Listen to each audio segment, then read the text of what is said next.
Easy. Sit. Back.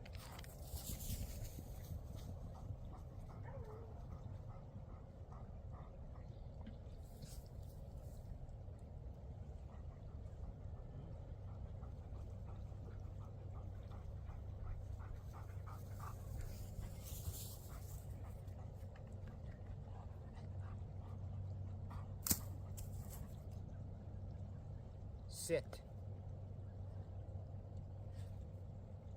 Back.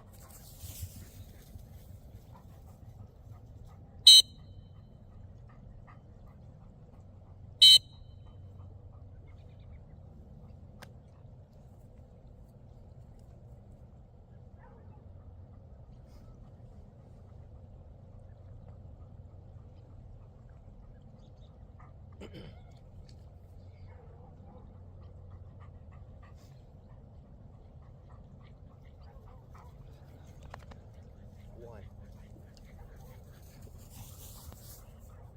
Sit.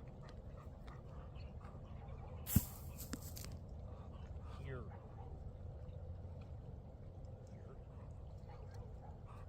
Back.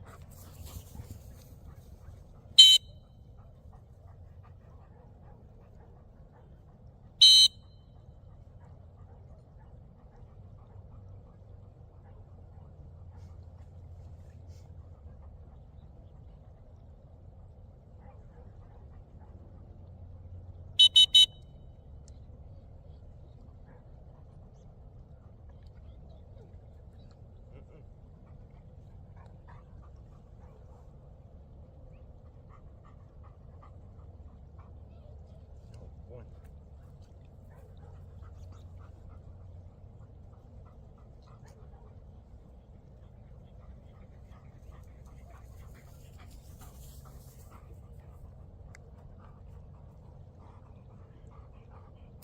Easy. Heel. Sit. Easy. Back. Get down. One. Get down.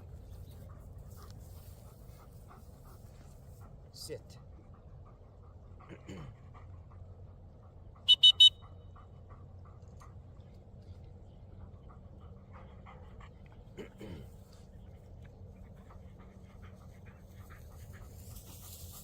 Come on, let's go. Heel. Sit.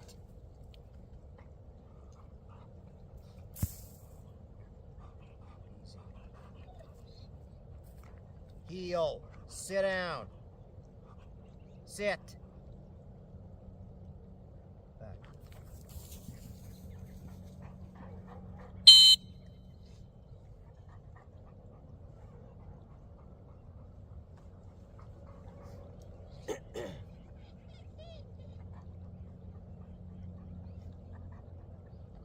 Sit. Let's go!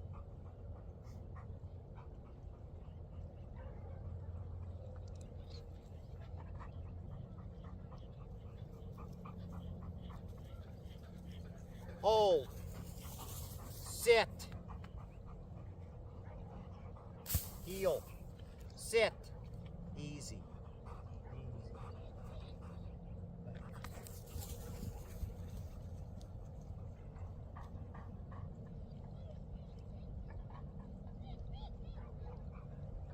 Go on, get them.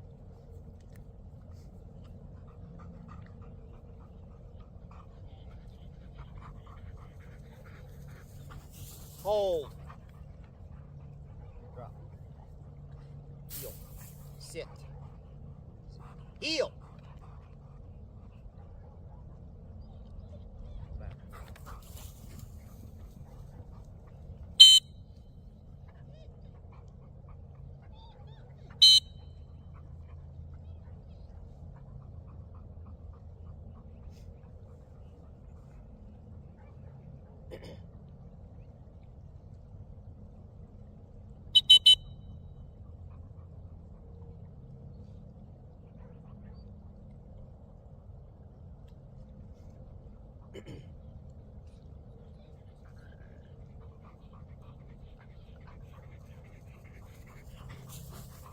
Sit.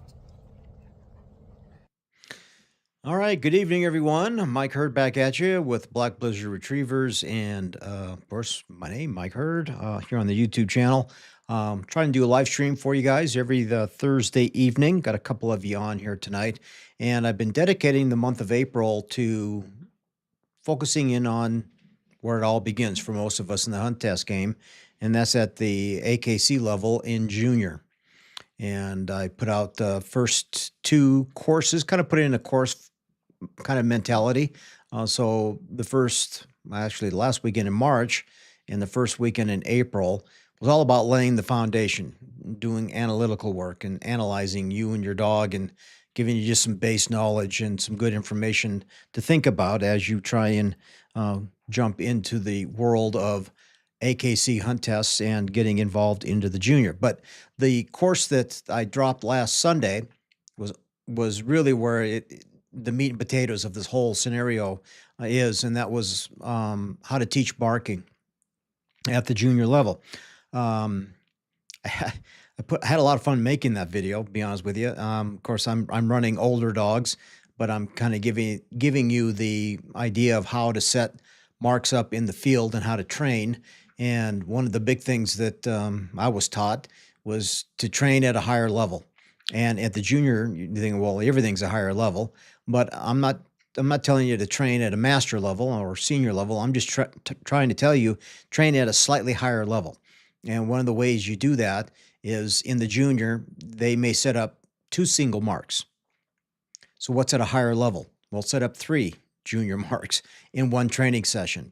So we call that singles off of multiple guns. And I will set up a typical distant mark somewhere between 50 and 80 yards that you will see at a junior. And then I'm going to set up something short, but very well hidden, probably around 40 to 50 yards.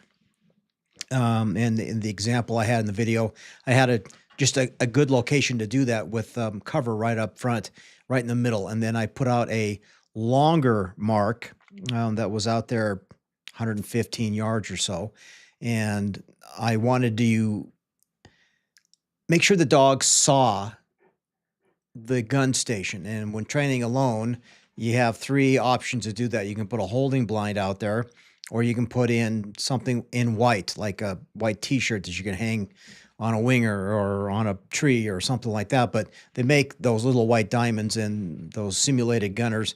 So something white that really sticks out, that really grabs the dog's mind and eyesight, and they can focus in on that.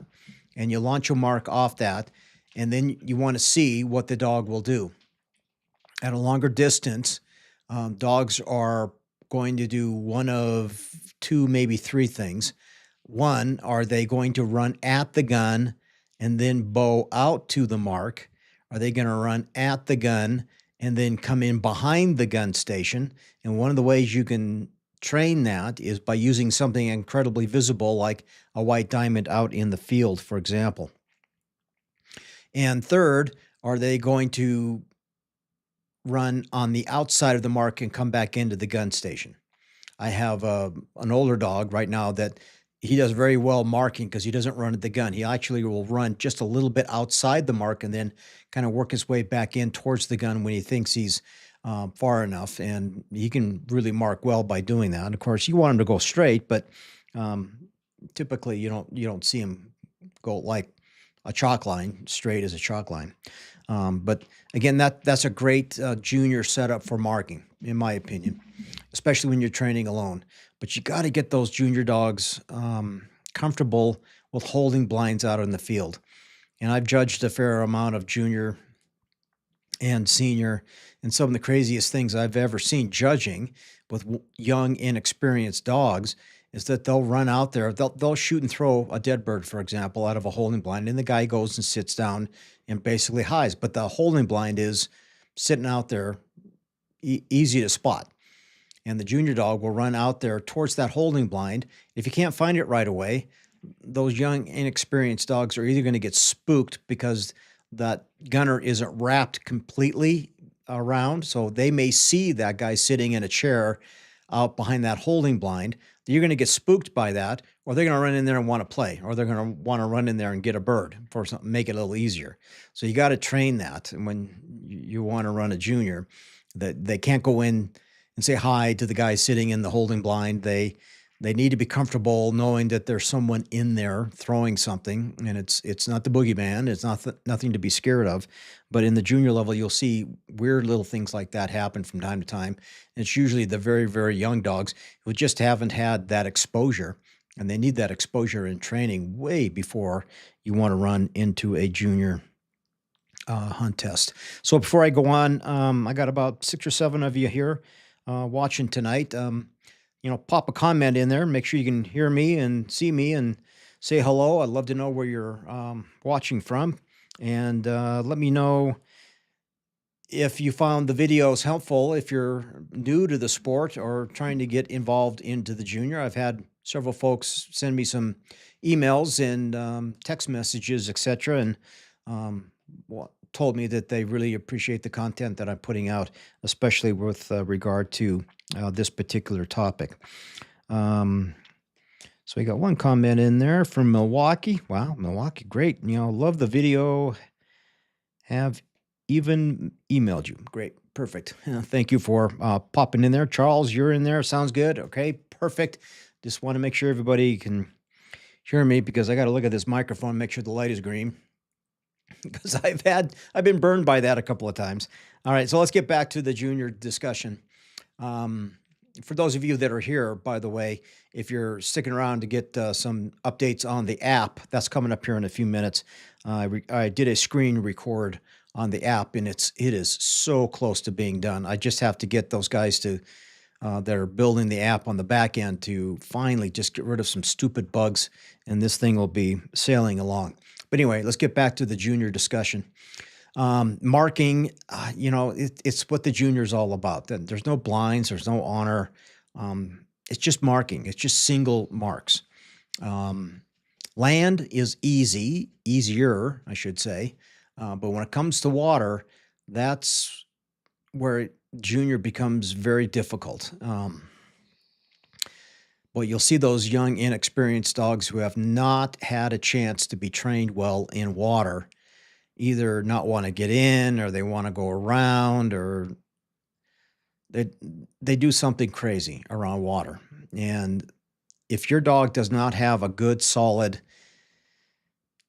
cheating, singles, de-cheating, all kinds of learning bad habits, I mean, you do not want to be running junior until you have a solid foundation of getting in and out of the water, willingly to go into the water, willingly to go swim, make sure they can swim well. You'll see a lot of junior dogs that jump in the water and, they try and stand up and they're splashing. It's scary because dogs can drown that way. You have to teach them how to swim. You have to teach them how to get in the water. They have to be comfortable in the water. They have to have a good mentality around water because that's where it's at. And that's where you want to run senior and especially master. Master is going to have at least 2 series where you're going to have one full water series and one that's a land water combination. So there's a lot more water involved in that if you want to move up. So water, judging it can be a hard thing to judge too, because judges that recognize the difficulty for junior dogs around water will typically set up their line right along the water's edge. Now, it doesn't say in the rule book you have to do that, but I know a lot of junior judges will do that just because they don't want the dogs to learn bad habits, and I'm the same way.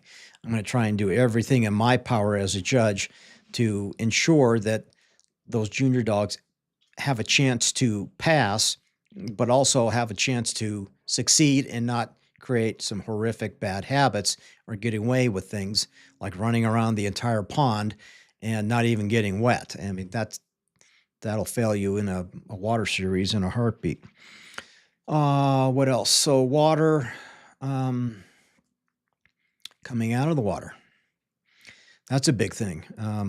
Getting back getting into the water. So the things that judges will do will put up holding blinds to kind of block the path so the dog can't squirt around the edge. So they'll actually put a corridor right in there to make them get into the water. And that's a really good thing to do in training as well. If your dog has a tendency to want to run around, I would definitely put in something along the right and left side, like two holding blinds, to make them get into the water. And then I described in the video how to teach throwing marks down a channel so they get into the water. And if they want to pop out, the gun station is there to kind of block them and throw it back out in the water. And then you try and call them in. I mean, there's a lot of teaching that has to go in there before you run into the water, right? So once they get comfortable with that, then they're doing water singles fairly well, then try and train at just a slightly higher level and slightly longer distance than what you would see at a typical junior event. So that video is gaining traction on the YouTube channel, and hopefully you've had a chance to watch it. And please always leave a comment in there so I know that people like it, or if you have other suggestions. That's what it's all about, is trying to help your fellow amateurs out there succeed in the amateur game for retriever hunt tests. So looking at my phone here for comments. Let's see. Thoughts on dogs in junior running through decoys. How to train with this if you don't have any. Would it be worth buying some cheap ones on Amazon? I'll tell you what I do. Let's see, who wrote that? The Daily BTS Shorts. Okay. Yes. And you know what? I'm going to pull it up on my app, which is not out yet, and it will be soon. But I've got a whole dedicated page in here for junior. And in the junior rules, factors to consider. It's in the rule book. Numerous decoys. Judges can put out numerous decoys. They'll typically try and not make the dog run through the decoys, but they can. There's nothing in the rule book that says that's a no-no. You can make junior dogs run through decoys. You can throw marks in decoys. It's a little over the top, in my opinion, but typically in the junior, judges will put decoys off to the side, somewhat close, or they may actually use decoys to kind of block the dog from running around the corner of a pond. May try, that may not work, but yes, decoys are a major part of training. And yes, buy the cheapest ones you can. I like buying the silhouettes. They're cardboard, they're light, they're easy to transport. They got little forks. You just stick them into the ground.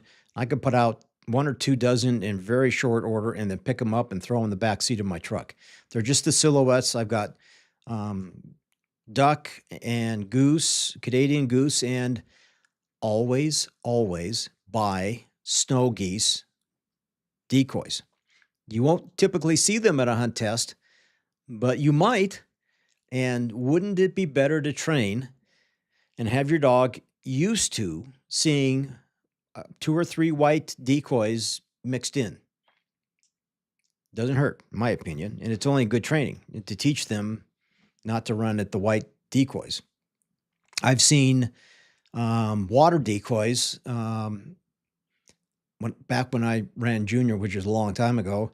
The judges just happened to have a bag full of decoys, and in that decoy bag was 1 black duck decoy. The rest of them were greenheads and hen mallards, just floaters in the water. And you would not believe the dogs that would run to that 1 black decoy in that decoy spread thinking that was the bird. That was the mark. And after that, I said, all right, I'm going to spray paint one of these black. So my dogs are used to seeing something off that's not typical of what you'd find, because you find goofy things like that happen all the time at a hunt test. So yes, decoys are a must in training. Now, I don't use them every single day, but yes, I will make my even junior dogs run through a decoy spread.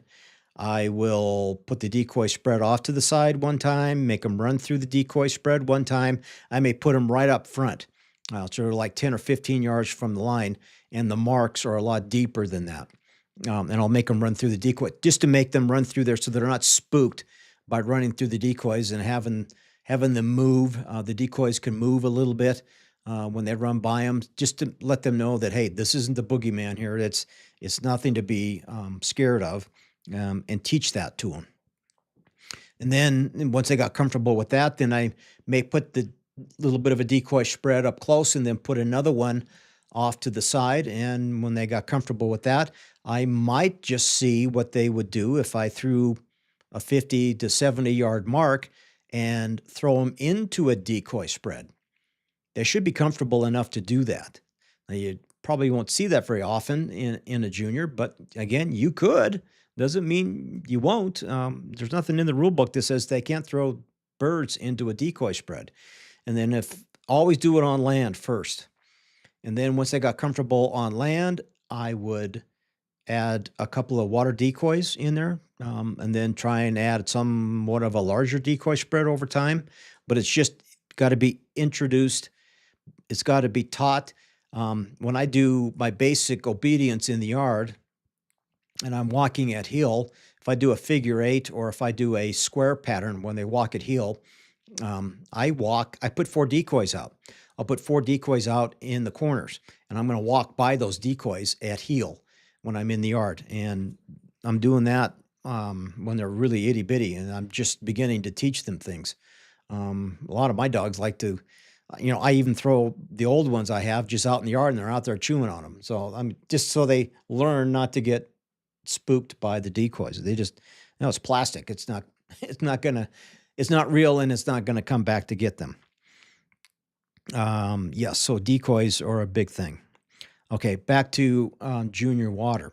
So the big thing in water for junior dogs is getting in up close, but ideally you want them to teach them before you run a junior to get in the water when you're 10, 20, 30 yards back from the water's edge, to make sure they have an entry point into the water that satisfies you. And you can put holding blinds still, put holding blinds in and then step back about 30 yards and make them go between those 2 holding blinds, get them into the water. But more importantly is water exit. I would start right up on the water's edge. And of course, this is why force fetch is so important before you run junior. First part of force fetch is just teaching hold. You teach hold when they're up on the tailgate for a week or 2, and then you bring them down to the ground and you teach them to hold while they're at your side. Then you teach them to hold something in their mouth, and you bring them to you. So you're telling them here and hold at the same time. The last video of the series is going to be exactly on this topic, and I'm going to give you guys some training advice on hold and proper delivery mechanics with bumpers and birds. For a lot of us, it's just something we've done for a long time and just second nature. But for a lot of new folks, I see this all the time when I train with the local gun dog club on Sundays. Their dogs bring it back about 90% of the way and then spit it out. It's just because they haven't been taught how to deliver to hand. And you start with the dog literally right in front of you, take a step back, tell them here, sit, hold. And then you take the bumper and you put it back in their mouth, and it's just over and over again. It's just muscle memory. You got to do it over and over and over again. But in the junior, it's exactly the hard part is getting those dogs to continue to hold that bird until they come out of the water and deliver it to you, ideally. One of the things I absolutely loved when I took my guys through the Pat Burns Bomb-Proof Basics is how Pat talked about swim by. And that's a critical part of basics. And it's one of the things that I've come to realize that, maybe if I'm going to run junior, my dogs need to be entirely through basics, and swim by is one of them. But in swim by, you teach the dog to come out of the water at a greater distance. So you're back 20, 30 yards. They cannot drop it. They cannot shake. They have to deliver, and it's just a teaching process. You have to go through that. But Pat teaches the dog, come to heel, give me the bird. The dog will shake, but they immediately have to sit down right next to your side. The second you collect that bird and they shake, isn't goof off time. All right, I'm done. I delivered it. Now I can do whatever I want. No, you got to have a higher degree of obedience and teach the dog to do it right. Because if they get away with bad habits right then and there, I mean, it's going to be a lot harder and it's going to take a lot more time and a lot more pain on your part and maybe theirs too, to do it right. So teach it to them right from the get-go before they learn bad habits. And that's always been my biggest soapbox that I get on, and I tell new people all the time, you got to be careful when you're running junior dogs. Hopefully you can get in and get 4 and get out, but a lot of times they get in, they get 4, and then they have to take a whole another 6 months to correct all the crap that they got away with.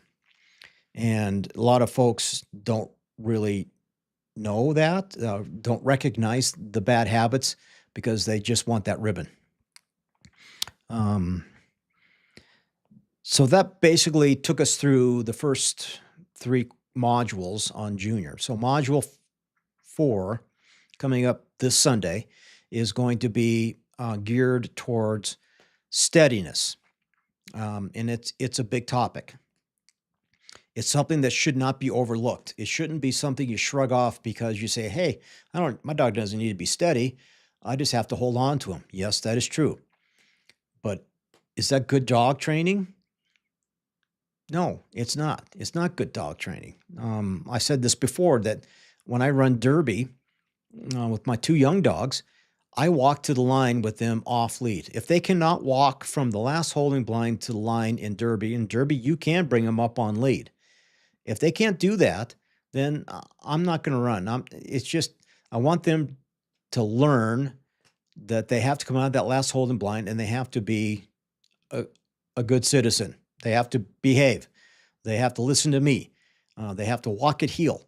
And if they can't walk at heel and I'm constantly trying to drag them back, then they're not ready to run, in my opinion. Let's see. Question. Dusty asks, what are some bad habits dogs pick up at hunt tests? Oh, my God. I could write a book on that. In fact, you'll hear this discussion every now and then. There's people that want to make T-shirts with excuses on them, all the excuses how their dogs failed. Well, you could put all kinds of stuff on a T-shirt that has all the bad habits your dog learned. So the environment at a hunt test, especially for new folks and new dogs, I'm telling you, the excitement level goes through the roof. I've seen junior handler come to their first hunt test, and they're so nervous that they're literally their stomachs are getting upset, and they're puking behind the car, and the dog is just wanting to go. So bad habits. Is the excitement level, how you handle the excitement level and how your dog handles the excitement level. You'll see a lot in the junior coming out of the last holding blind. You will see handlers walking to the line with their dog. Some are just perfect on heel. They don't pull. They don't do any of that kind of garbage. You'll see other dogs that will literally yank your arm off your shoulder. I mean, they are pulling, choking, gagging. That's a bad habit, right? That's not what you want. And a lot of judges will say, no, you're not walking up to my line like that. You have to go back to the holding blind. And you're going to wait a few minutes and you're going to try again. Well, sometimes that can really even jack the dog up even more.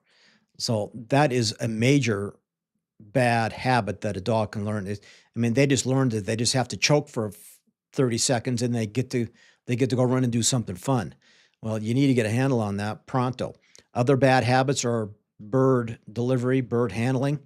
You'll see them go retrieve a bird and then they want to take a victory lap out there, and then they're running around. They think it's cute, and they drop, and they look back at you. They drop the bird. They look at the guy who threw it, and they're like, yeah, yeah, yeah, yeah. You know, like, no, get your butt in here. That's a bad habit. Um, Delivery to hand, how they deliver to hand. You'll see a lot of dogs that they're chomp, chomp, chomp, chomp. When they come back, I mean, they're so excited. They just want to hold on to the bird. They don't want to let go of it. Um, and then after delivery, you'll see a lot of inexperienced junior dogs that will take the bird with both hands and want to turn it and give it to the judge, right? And then your dog's off running around all over the place. You can't get a handle of it. So it's always good to grab the bird first. You cannot. This is the way you have to do it. You have to get the bird first, and then you can grab the dog's collar. You can't grab the dog's collar and then grab the bird. You cannot do that. You have to get the bird, grab the dog, and then I like to take the bird, put it behind my back, and the judge should be back there somewhere to hand that bird off. And then I'm going to get my dog under control, and we're going to walk to a different line, or we're going to turn the dog and look at the next mark. What other things? Water, and they can learn a lot of crazy things around water. If they cheat around the corner, if they literally run around the entire pond and then jump in the last 5 feet to get a bird. I mean, if my dogs were to do that right now, it would be a stern, strong as I can make it sit whistle. No, here, get in here. I'm going to pick the dog up. I'm not going to let them get away with that. You can't let them get away with that. If you do, you're going to be fighting that battle all the frickin' time in a hunt test, because they don't have an e-collar on, and they may be wise to that. But you got to clean that stuff up before you even go. So that's what training is for. And I see a lot of folks that want to train, but they don't want to train. They want to test.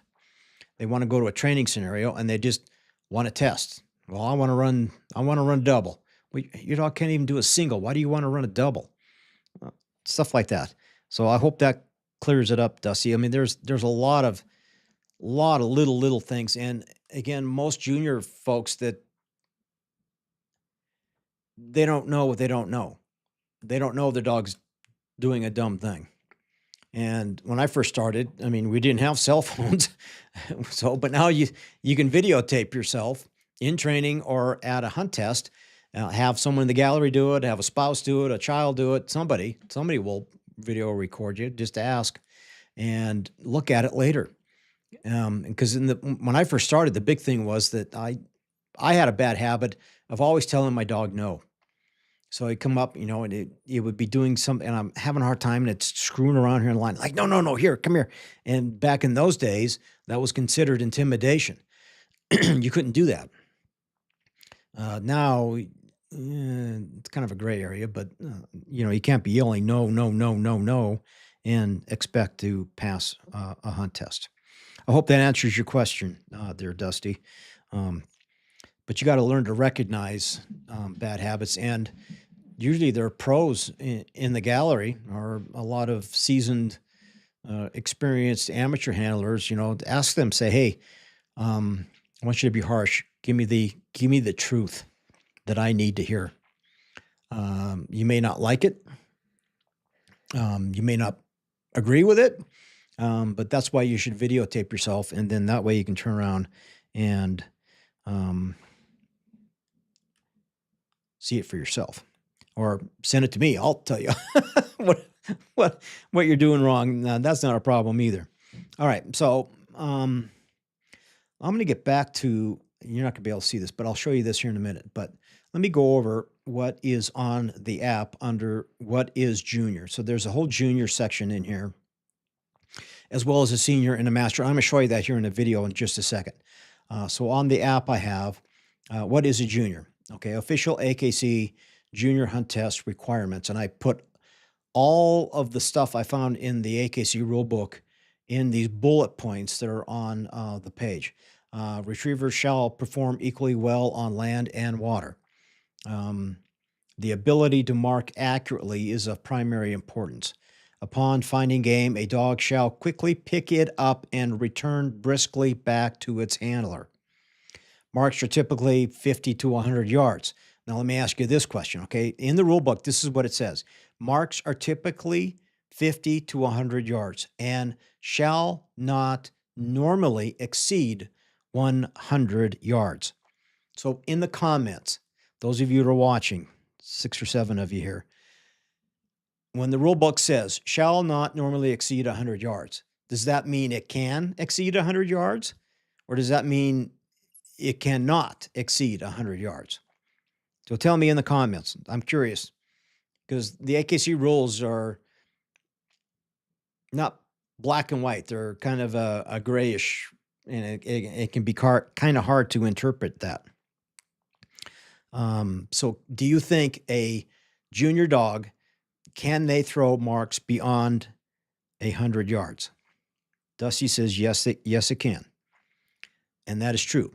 Yes, they can throw over 100 yards. How far over 100 yards? Doesn't say. Now, why would a junior judge throw a mark farther than 100 yards? It probably comes down to where they're running. The only thing that's out here is a big flat golf course. There's no terrain. There's nothing to get in the dog's way. And the only thing they have to test a dog marking ability is at a greater distance. If the birds are on a flat grass and they stick out like a sore thumb, they want to see if a dog can carry a line a little bit longer than they would normally if it was in cover. So yes, they can go beyond 100 yards.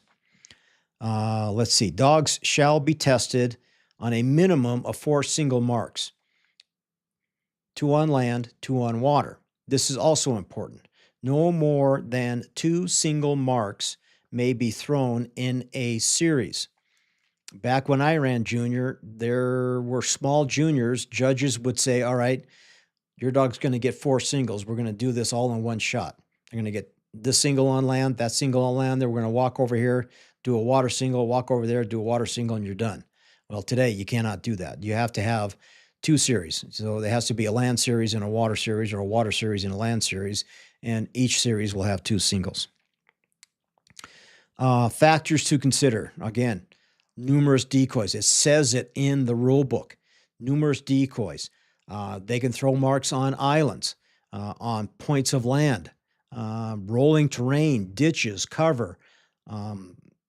Wind is a big consideration. So, I mean, they can use cover and things that will force a dog to go around things that may take them away from a mark. Those things you need to find and train on. Let's see. Dogs may be sent to retrieve more than once in the case of confusion. Does that make sense? Now, you may think, well, confusion. Well, what is confusion? What does a judge consider confusion? Let me give you a classic example of what confusion is, because you'll see this at all 3 levels: junior, senior, master, all 3 levels. I was running a Master National, and my dog Wendy, I was running her in McCall, Idaho, and they were throwing 2 marks across the pond. Was up on a hill, and right in the middle was a very, very intimidating wall of cattails. And dogs were getting in and then trying to go around it, but we're taking them way off course to get the 3rd and final memory mark. And I've always taught my dog voice inflection.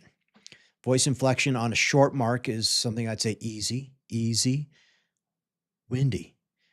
And on a big, long, booming mark, I'm going to say way out, that's it, way out, and I'm going to yell their name as loud as I can. Well, I was so excited and nervous at that Master National that, my voice cracked when I said her name. I said, Wendy! She went about 5 feet, stopped, turned around, looked at me and said, what the hell was that? And then came back to me. Well, that was confusion, because And the judges said yes, they agreed that was confusion. I just had to line her up and send her again.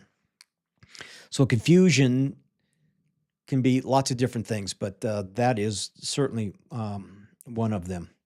Let me get through this list here. Dogs shall be steady, but may be brought to the line on leash with a flat buckle collar. You can't have any of the tabs on it, the rabies tab or the identification tab. There can't be anything dangling on the collar. It's got to be a clean, flat buckle collar. You can hold the dog with a couple of fingers or all 4 fingers and hold them that way, or put a slip lead on. I've always found a slip lead option to be the best. Dogs must retrieve the hand. Again, failure to do so is grounds to score 0 in trainability, and you're out. Dogs must show reasonable desire to retrieve and bird carrying ability. Again, qualifying scores. Talk about scoring. Okay. Dogs must earn a minimum average of not less than 5 in each ability, with an overall average for the entire test of not less than 7. So sounds kind of odd, doesn't it? But there's 4 criteria in any hunt test. You got marking, style, perseverance, and trainability. And each one of those, your dog has to have a 5 or higher. However, if you get 5 on all of them, you have 20, and divide that by 4, you're going to have 5. So that doesn't mean you pass. So somewhere along the line, one category may be a little bit lower, and then the next one needs to be a little bit higher, because your overall score for everything has to be 7 or higher. I hope that is clear. And then, again, you need 4 qualifying passes, what they call scores, and to get a junior hunter title. And then on the app, it says how to train for junior. You know, you got drive, you got starting off short distances and then lengthening them out, master delivery to hand, introduction to water early, varying terrain, use real birds. That's very important. And I see this in my Sunday training with the local gun dog club. I bring my old frozen stinky birds, and half those dogs just run out there and sniff it and won't pick it up, because it just smells different than what they normally have. But a bird is a bird. They got to pick up a bird. And practice gunfire. That's a big one. And then finish basics. That's one of the big things I talk about all the time, is finish your basic training, and try and get into the beginnings of intermediate training. And you're going to be a lot farther ahead when you try and run a junior hunt test. Recommended drills. I have in here sight blinds. Why would I have sight blinds in for junior? It's to teach them to run straight. So then you can turn those sight blinds into pattern blinds. All I'm trying to teach them to do is, I drop something, walk away. They have to go pick that up. They have to run to it. Ignore the gun station, ignore everything else. Just go get what I dropped out in the field, those sight blinds. Walk-up drills. Yes, your dog needs to be steady, and that's a great way to teach it, is in a walk-up type. And usually when I do walk-up drills, I have a bumper in my hand, and I'm going to make them sit and then throw something, if they comply with the sit. If they sit and are somewhat steady, then I'm going to reward them, throw something out in the field, and I'm going to say, sit, wait a couple seconds, and then send them. Try and get a longer steadiness duration before I send them. Water confidence drills, that's obvious. Singles off of multiple guns. I talked about that a little bit. And again, at the junior level, I'm probably going to about 3, maybe even 4, maybe even 6 singles off of multiple guns. I have 6 gun stations out there, but they're just doing singles, trained at a higher level. They have to be comfortable around holding blinds, both at the line and out into the field. And again, finish basics. So I'm gonna play that app here, video on the app, and when I'm doing that, I'm gonna look at you guys' remarks here, and we'll do a little Q&A afterward. But here's an update on the Amateur Retriever Academy app. It is so close to being done. There's some major bugs in the works, but it comes down to the map feature I have on it. Both Apple and Android require you giving the app permission to your location, so that use the GPS, so you can actually draw out the map in that. And we're working through that, and hopefully I'll have that fixed here in the next week or two. But let's take a look at the video. All right, welcome to the Amateur Retriever Academy app, and it's still being worked on the back end for some critical bug issues. We're still working on that, but I can give you a general view of what this looks like at the moment. So you'll be able to log in here and do that.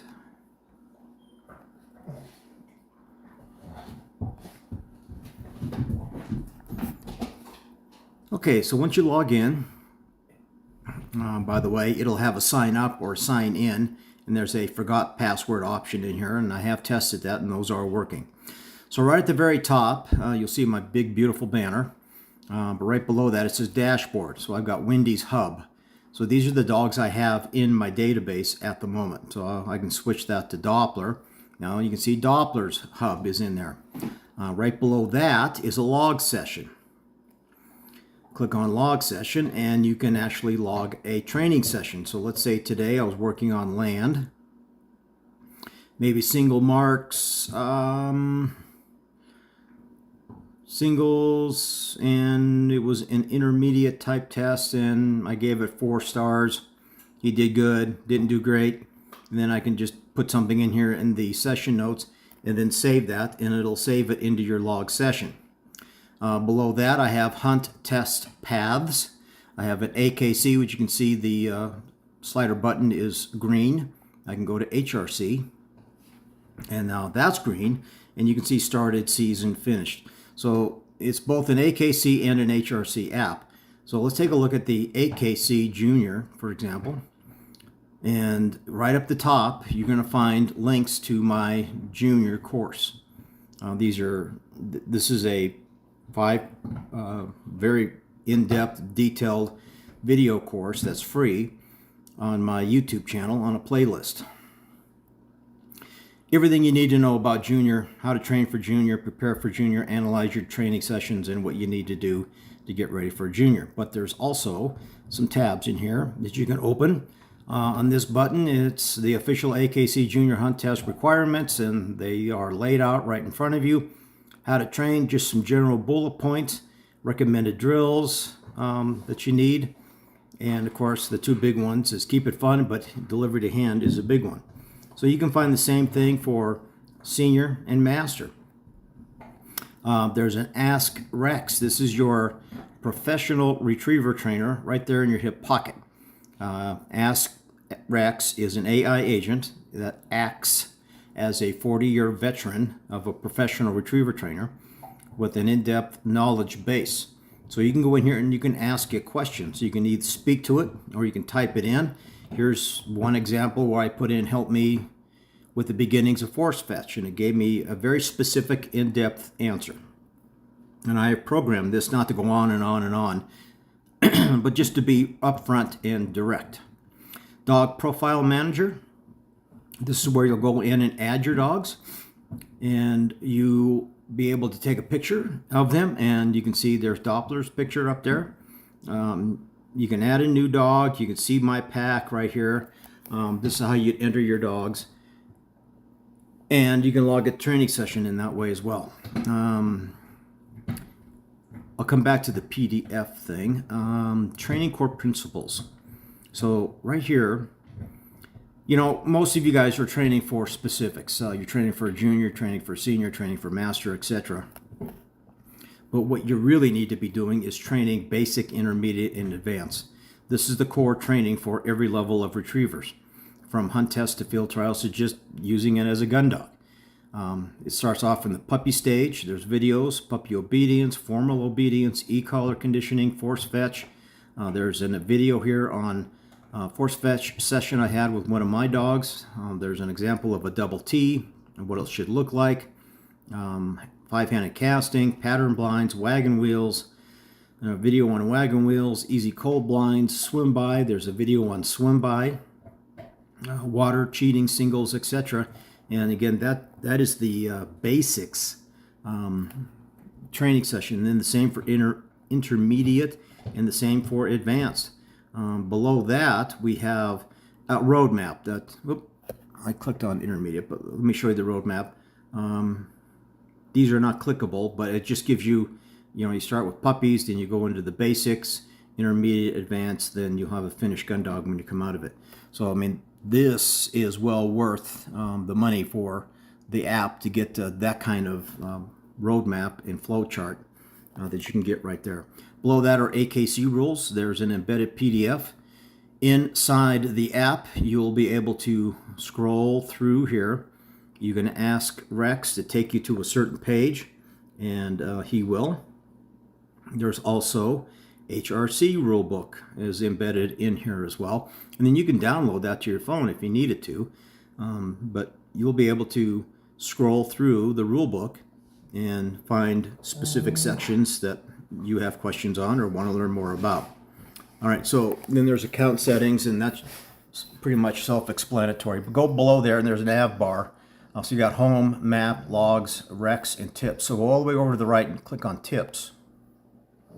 This will be a community feature.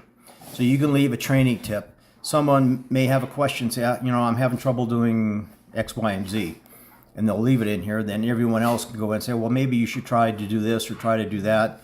Or if you had a successful training session and you said I had luck using markers on my long blinds or something like that, and then you can leave that in there, and then other people can comment in there. So this is the community feature. And of course, right next to that was Ask Rex, and I just showed you that. Then right next to that is something called logs. So when you create a map, you'll be able to save that map, and it'll look like this. It'll take you to a saved section.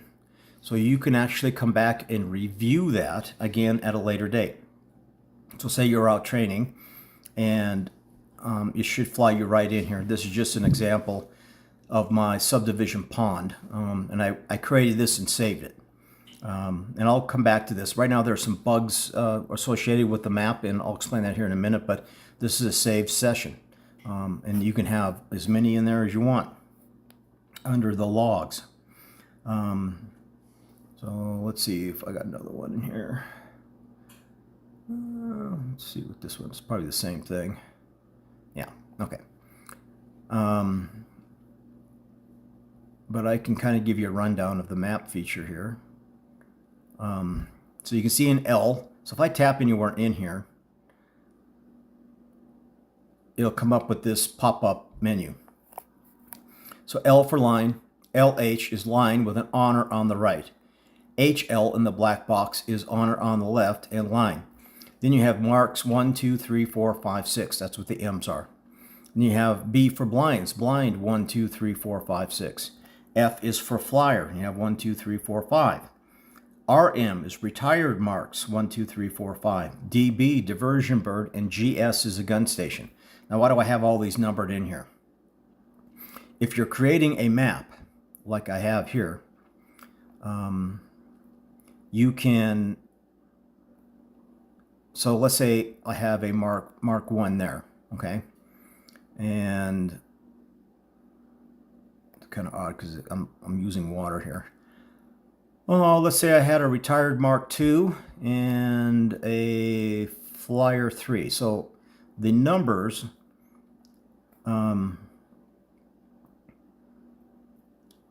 so Mark 1, retired Mark 2, and F3 is for Flyer 3. Okay, so you can number the order of your marks, and same with your blinds. So I have a B6 there, but it'd be B1, B2, B3, whatever.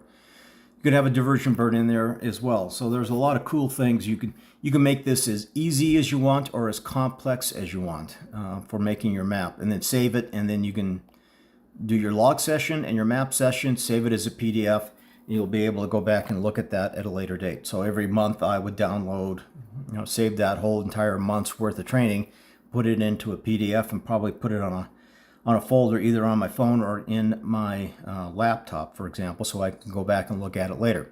That way you can gauge what you've done, where you've been, where you're going, and what you need to do. So it gives you a great way to keep track of your training sessions and the difficulties you've had, and then try and go back and reanalyze your training sessions. Ask Rex, how do I improve this difficult session, and try and come up with a blueprint and give you guys a better way of training, especially if you're all alone and you need help training. This will be a great guide to do that. So right now we're working on a few, I'll click on the map, but it won't take me anywhere, but we're working on the back end on the map because Apple and Android require a pop-up window that asks you for permission to use your location. That's what we're working on now. Once I have that done, hopefully that'll start to work a little bit better. They're working on that issue on the back end, and once that's done, this app will be fully 100% capable and up and running. And right now we're waiting for that bug to get fixed, and once it does, we'll be able to get that out to our 20 Android testers. It'll take 14 days of testing, and then when that's done, it'll be on the App Store for Google, and hopefully that'll come sometime in May. And then I'm trying to, once that is going with the Google, the 14-day test window, then I'll start working on the Android, not the Android, the Apple side. And we'll try and get that on the iOS Apple side as well. That won't take as long. They only require a couple of days of testing, and it'll be live on the Apple Store probably before it is on the Android side. But this will be an app for any phone you have or tablet. So that's a quick rundown of where the app is, where it's going, some of the features that are in here. And again, it's going through a remove bug phase, and once that's done, it'll be ready for you. Okay, so that gives you kind of an idea of where the app is at the moment. I can't wait for that to get out because I'm telling you, I'm spending way too much time away from training my own dogs to try and get this bloody app up and running. I've got about 5 of you still online, and I did come back and saw Dusty asked, how can you correct some of the bad habits that only appear in the hunt test environment? Well, my best advice is to try and find a training group, and in that training group, it should give you kind of a realization or look and feel like what a real hunt test would be. My best advice I could say is join one of your local dog clubs and try and get into a training group to try and simulate what it actually is at a hunt test, because then you can get a correction on the dog in training in that excited environment. But if I was at a hunt test and my dog was doing something so egregious that, again, I was always afraid of this is going to really interfere with their training, pick the dog up. Don't say, I need to get this ribbon. No, you don't. You don't need to get a ribbon. You need to train the dog, and you need to make sure the dog isn't going to fall into the trap of creating bad habits and then learning that they can get away with that. My goal here is to give you the best knowledge I have in these courses and on this channel to hopefully help you avoid those kind of things, or at least recognize them in training. And I have a lot of videos on red flags, line manner red flags, obedience red flags. There's a lot of content on here to try and teach you to learn to recognize what bad habits are. And if you videotape your dog and you don't know if it's a bad habit, reach out to me. I'd be more than happy to take a look at your video and say, yeah, this is what I would recommend, or pass you off to someone that may know more than I do about that one particular topic that you may be asking for. So guys, it's going on almost 8 o'clock. So that was, again, an in-depth conversation on Junior. I hope you enjoyed that, and I can't wait for you to get that app. Again, this coming Sunday, I'm going to be dropping a new Junior course video. It's going to be Module 4. It's going to talk about steadiness, talk about line manners, steadiness, getting your dog comfortable coming in and out of holding blinds. And I'm going to walk you through one of my dogs who is incredibly eager to go. He got more drive in him than I have ever had in a dog in my life.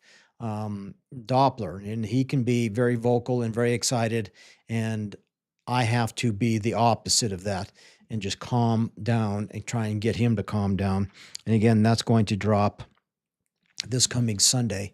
So take a look at that, and we'll wrap up the series for the last weekend in April, and we'll get in depth about delivery to hand and how to teach that. And that way, you'll have a solid base of junior knowledge here. So hopefully, you can be very successful at running junior, getting those junior titles, and having fun. It's all about having fun in the hunt test game. But my other goal is to save you money. My goal is to give you the best advice I can, and so you don't blow yourself $500 to $700+ with gas prices now over $5 a gallon. It's probably going to be even more than that. So, yeah, I'm here to try and help you. That's the way I give back to the sport. Let's see. Before I wrap up, let's see. I have a question. What I'm able to say at the line.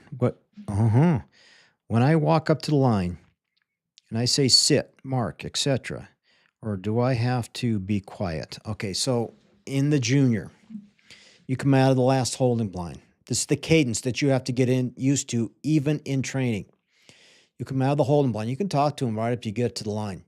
You can get him up to the holding blind. Take a deep breath. You don't have to rush up to the line and signal the judge. Take a deep breath. Walk your dog up there. Let him look out in the field for a minute. Usually there's either a gunner standing up or something. You can't point the gun out, but don't say anything. Just stand there and just take a breath. Look out there and say, good. And if they lock in on it, say, that's it. Mark. Sit. Signal the judge. That's the last thing you can say. Always give a last good, stern sit. Even if you got a handle on, got your fingers on their collar, you got a slip lead around them. It's always good habit, because when you go to senior, it's going to be even more important because you cannot hold on to them. Always give a good, stern sit signal. So don't turn your head and look at the judge. Either give him a thumbs up or wave at him. And if my dog's on my left side here, I'm usually going to use my right hand, because I don't, because you're probably going to hold on to the dog with your left hand if they heel on the left. Sit, signal the judge. I'm going to be looking down at the dog. I'm going to be looking up at the gun station. I'm going to be looking down at the dog. And I'm going to be doing that, but I can't say a thing. As soon as you signal the judge, you cannot say anything. As soon as the gun goes off, I'm going to look down at the dog. I don't care where the mark goes. You should have been watching other dogs run. You should have a pretty good idea where those marks are landing. But I want to look down at the dog. I want to see if the dog sees it, because the dog will usually do this. Or he'll pop up, or you can see their eyebrows kind of like, ooh, like they saw it. Then when the judge says your number or dog, that is the time you can start talking again. But from the time you signal the judge, mark goes off, judge says 5, then you can talk to the dog. If you talk to the dog while all that's going off, they're going to nail you for a controlled break. I know it sounds bizarre because you're holding on to it, because you cannot talk to the dog. You're not supposed to talk to the dog. And a lot of junior handlers will do that because it's such a habit for them in training. They're going to hold on to the dog, and the dog's not paying attention. They're like, no, knock it off. No, stop talking to the dog. When you signal for a mark to go off, stop talking to the dog. Let the dog focus on the field. Let them hear what's going on out there. Sometimes they might be looking over here, but they'll hear the quack, quack, quack, quack, quack, and they'll snap them right back into where they need to go and need to be looking at. But you cannot talk to the dog after you signal the judge, period. Because, that's the last thing you want to get dropped for. You may have a dog that's worthy, but don't you screw it up. Okay? So be mindful of that. And again, videotape yourself, and that'll tell you a lot about what you're doing. Hope that helped. Okay? All right, guys. I've rambled on for an hour. I'll wait a couple seconds more, but Anybody else have any questions or about the app or about Junior in general? I'd love to hear from you. I think I've got emails on the page there, onto the website too. What do you want to know more about? What video content would you like to see more about? And I'd be more than happy to um, make those videos for you, after the junior section is done. I'll probably start into the senior, but again, we got some time in between. All right, so it is now 8 o'clock. I've rambled on for an hour. All right, guys. I don't see any more questions here popping up in the chat. Thank you for hanging out with me for an hour here on the live stream.